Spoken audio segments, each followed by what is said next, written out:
మదనపల్లిలో అతిపెద్ద fashion world SR shopping mall March 8న హీరోయిన్ మీనాక్షి చౌదరిచే గ్రాండ్ ఓపెనింగ్ 3 లక్షల వెరైటీలు అతి తక్కువ ధరలు. ఓ పక్కన నేను ప్రతిదీ యుద్ధం ఆపా, లేకపోతే వాళ్ళు చచ్చిపోయేవాడు, వీళ్ళు చచ్చిపోయాడు, పాకిస్తాన్ ప్రెసిడెంట్ చచ్చిపోయేవాడు, నేనే యుద్ధం ఆపినా, నేను చాలా మంచోడిని, నాకు శాంతి బహుమతి ఇవ్వాలి అని మాట్లాడతాడు కదా ట్రంప్. మరి ఆయన ఎందుకు చేస్తున్నాడు ఇప్పుడు యుద్ధం? ఆయన చాలా దగ్గరగా ఉండి అటాక్ మొత్తం మానిటర్ చేసింది ఆయన. అదే మరి ఆపరేషన్ ఫ్యూరీ మొత్తం నా కనుసన్నల్లో జరిగిందని ఆయనే చెప్పాడు.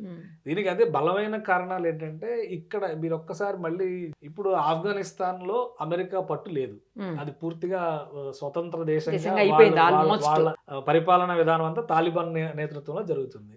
పాకిస్తాన్ మాత్రం అమెరికా కంట్రోల్లో ఉంది. మొన్న ఒక స్టేట్మెంట్, ఆసక్తికరమైన స్టేట్మెంట్ కూడా ట్రంప్ ఇచ్చారు. ఒకవేళ నేను ఆపకపోతే 30 కోట్ల మంది పాకిస్తానీలు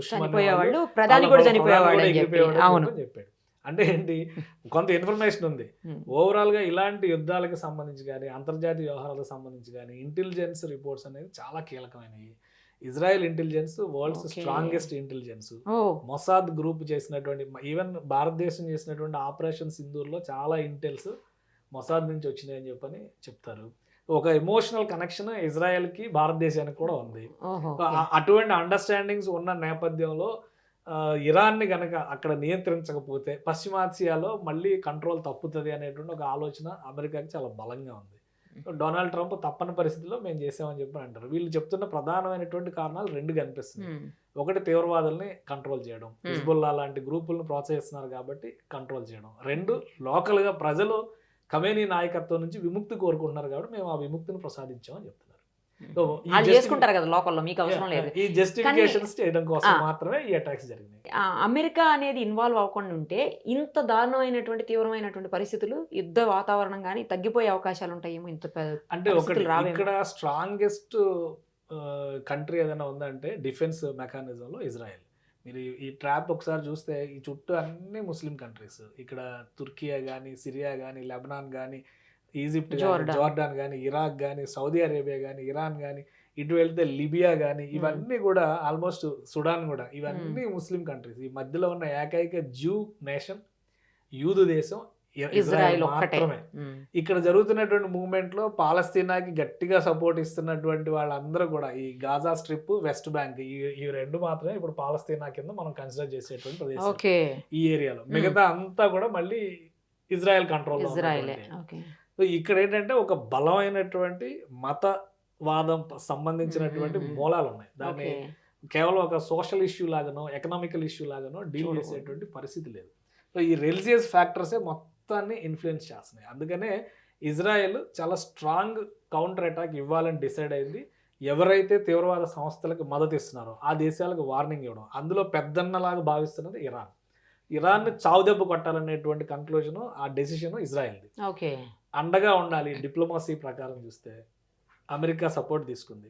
ఇప్పుడు అమెరికా సపోర్ట్లో ఉంది కాబట్టి నాటో కూడా అనివార్యంగా, నాటో వచ్చిందంటే దాదాపు ఒక 20-25 కంట్రీస్ మద్దతు పలికినట్టు, బలమైన countries. France, Germany, Italy, Sweden, Spain, England, అన్ని దేశాలు కూడా ఆల్మోస్ట్ యూరోప్లో ఉన్నటువంటి బలమైన కంట్రీస్ అన్ని కూడా వీళ్ళకి అండగా నిలిచినట్టు. అంటే హాఫ్ ఆఫ్ ద వరల్డ్ వాళ్ళ వైపు, ఇజ్రాయెల్ వైపు నిలబడ్డట్టు. అందుకని బలమైనటువంటి ప్రతీకార దాడులు అనేది ఖచ్చితంగా జరుగుతాయి. ఇక్కడ మనం చెప్పాల్సింది ఏంటంటే, ఇరాన్ ఇంత స్ట్రాంగ్ రిటాలియేషన్ ఇస్తుందని చెప్పని ఎవరు ఎక్స్పెక్ట్ చేయలేదు.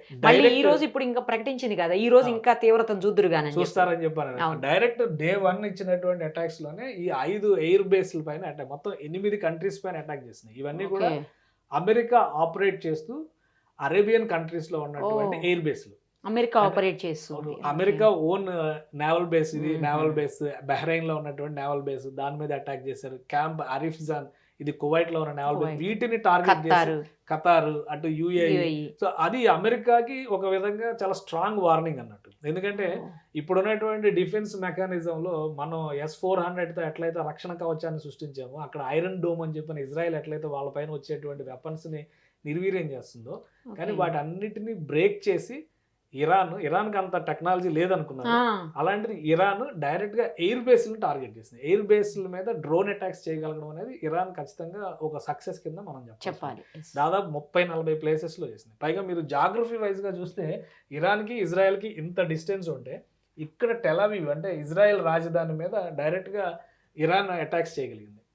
సో ఇవి చాలా బలమైనటువంటి అటాక్స్ గా చూడాలి. అంటే కదా. ఆ రిటాలియేషన్ అవును. కూడా స్ట్రాంగ్ గా ఉన్నాడు. అంటే Strong ఇప్పుడు గానే. ఇరాన్ వెనక ఉన్న శక్తులు ఎవరు అనేది కూడా ప్రపంచం ఆసక్తిగా చూస్తున్నటువంటి అవును. అంశం.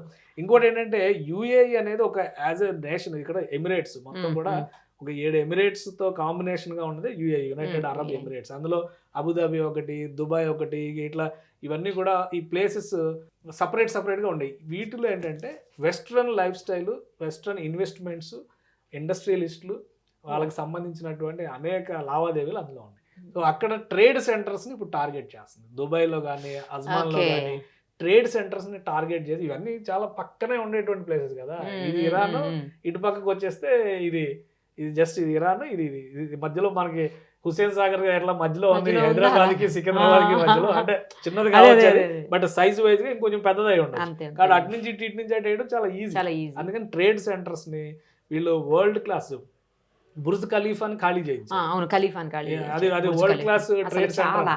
అలాంటి దాన్ని ఖాళీ చేయించాల్సి వచ్చిందంటే అంత నియర్ బై ఉన్నారనమాట. సో అందుకనే అబ్బో. ఒక భయానకమైనటువంటి వాతావరణం గల్ఫ్ లో అయితే ప్రస్తుతం కొనసాగుతుంది. ఇరాన్ ని ఎంత తొందరగా నియంత్రిస్తే ఈ సమస్యకు అంత తొందరగా పరిష్కారం పరిష్కారం దొరుకుతుంది. ఇప్పుడు ఈ జలసంధి ఏంటండి? జలసంధిని క్లోజ్ చేయడం వల్ల చాలా రకాల ప్రాబ్లమ్స్ ఇతర దేశాలు కూడా ఫేస్ చేయాల్సి వస్తుంది. తర్వాత ఈ చమురు ధరలు కూడా విపరీతంగా పెరిగిపోయే అవకాశం ఉంటుందంట. మన మీద ఏమన్నా, అంటే ఇండియా మీద మనం కొంచెం తగ్గించినట్టున్నాం ఈ మధ్య కాలంలో. మరి మన మీద ఏమన్నా పడే అంటే ఇండియానే కాదు, ఆల్మోస్ట్ చమురు దిగుమతులకి వెళ్ళే దేశాలు అన్నిటిపైన ఇది ప్రభావం చూపిస్తుంది. అసలు ఇది ఒక కాంప్లికేటెడ్ జాగ్రఫీ.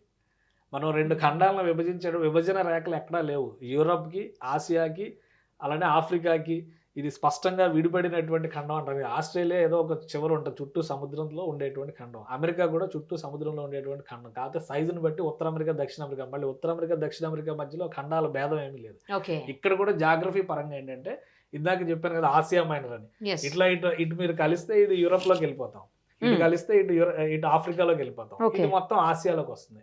సో మొదటి నుంచి కూడా వ్యాపారం విషయంలో ఉన్నటువంటి కీలకమైనటువంటి మార్గాలు 2 ఉన్నాయి. ప్రపంచ దేశాలు అన్ని కూడా భారతదేశానికి రూట్ ఎందుకు కనుక్కోవాలనుకున్నారు అంటే, ఈ ప్రాంతం అంతా కూడా ఇస్లామిక్ నేషన్స్ కంట్రోల్లోకి వెళ్ళిపోవడం వల్ల యూరోపియన్ కంట్రీస్ కి ఎంట్రీ లేదు కాబట్టి సముద్ర మార్గం కనుక్కోవాలని వచ్చారు.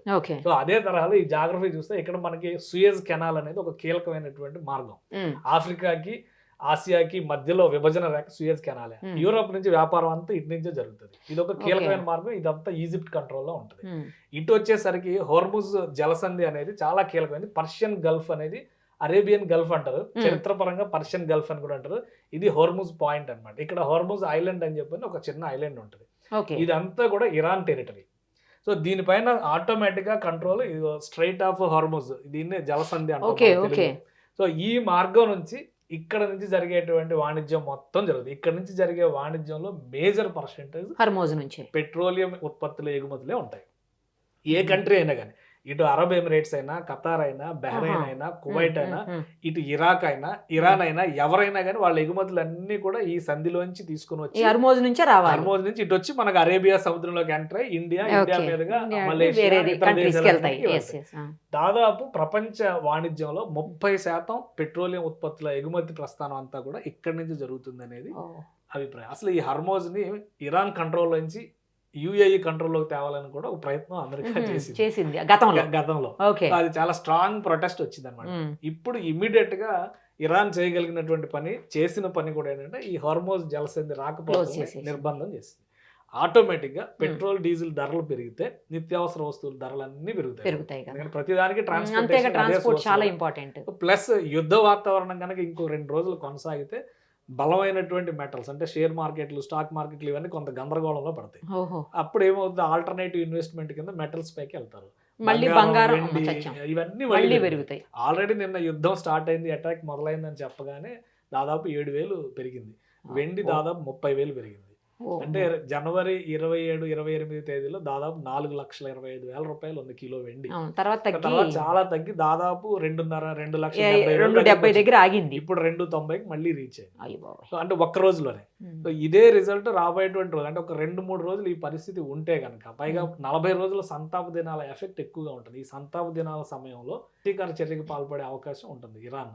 సో ఆ సమయంలో మళ్ళీ ఉద్రిక్తతలు పెరిగితే ఓ ఈ నిర్బంధం ఇంకొంతకాలం కొనసాగితే కొనసాగితే ఖచ్చితంగా అన్ని వస్తువులపైన ధరల ప్రభావం ఉంటుంది. అయితే సెంట్రల్ గవర్నమెంట్, ఇండియన్ గవర్నమెంట్ మన ఇండియా మీద చెప్పండి ఫస్ట్.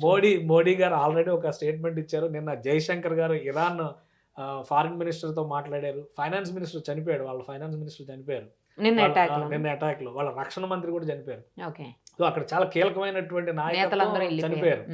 అయినా కానీ మేము ఉన్నాము, మానవతా దృక్పథంతో మేము సహకరిస్తామని ఒక వర్డ్ ఇచ్చారు మన వైపు. అలానే అమెరికాకి, ఇజ్రాయెల్కి శాంతి కోసం యుద్ధ విరమణ జరగాలి, చర్చల ద్వారా సమస్య పరిష్కారం కావాలని విజ్ఞప్తి చేశారు. సో ప్రభావం పడకుండా మేనేజ్ చేయడానికి మాక్సిమం ఒక 5 నుంచి 10 రోజులు ఉండొచ్చు. యుద్ధం అనేది కనుక అంతకంటే ఎక్కువ రోజులు కొనసాగితే కనుక ఖచ్చితంగా నిత్యావసరాల దగ్గర నుంచి అన్నిటిపైన ప్రభావం పడే అవకాశం ఇండియా మీద కూడా ఉంటుంది.